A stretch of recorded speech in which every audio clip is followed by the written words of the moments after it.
চলেন পাউরুটি দিয়ে সহজ 2টি নাস্তার আইটেম শিখাই। ফার্স্টে আমি আমার পছন্দের জ্যাম পাউরুটি রেডি করে নেব। এখানে একটা ফ্রাই প্যানের মধ্যে আমি তেল দিয়ে তার উপর 2টি পাউরুটি দিয়ে দিয়েছি। এখানে আপনারা ঘি বা বাটার ইউজ করতে পারেন। কোন এটাকে উল্টাই দিয়ে 2 পৃষ্ঠে ভালোভাবে ভেজে নিব। ওই সালা এটা এর উপর লেগে গেছে। এখানে নাম কইতেছে, নাম দেখ তো কেমন লাগে, নামবি না তে?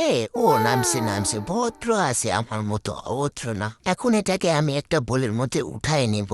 এখন আমি এখানে আমার পছন্দের জেলিটা ইউজ করব। এখানে আমি প্রাণ আপেলের জেলিটা ইউজ করছি, আপনারা বাটারও ইউজ করতে পারেন। একই রকম ভাবে আমি 2টার উপরে দিয়ে দিয়েছি এবং এটা একদম রেডি খাওয়ার জন্য। এর সাথে যদি 1 কাপ চা হয় তাহলে সকালের নাস্তার জন্য বেস্ট একটা কম্বিনেশন। এখন দ্বিতীয়টার প্রিপারেশন নিয়ে এখানে আমি পেঁয়াজ মরিচ কেটে নিয়েছি, তার উপর একটু হলুদ আর লবণ দিয়ে দিলাম একটা ডিম। ডিমটাকে এইভাবে মিশিয়ে নিয়ে সাইডে রেখে দিব। এখন রাস্তার পাশ থেকে কুড়িয়ে আনা একটা ফ্রাই প্যানের মধ্যে দিয়ে দিব তেল। আপনারা সত্যি ভেবেন না এটা রাস্তার পাশ থেকে কুড়িয়ে আনা। তেলটা গরম হয়ে গেলে এখানে দিয়ে দেবো ফাটিয়ে রাখা ডিমটা এবং ডিমটা দেওয়ার পর দিয়ে দেবো একটা ব্রেডটা একটু জানা কেন। ব্রেডটা দেওয়ার পরে ব্রেডটার উপরেও একটু ডিম দিয়ে নিয়েছি। এটাকে একদম মিডিয়াম লো হিটে ঝাল করে নেব। এখন এটাকে একটু উল্টায় দিব।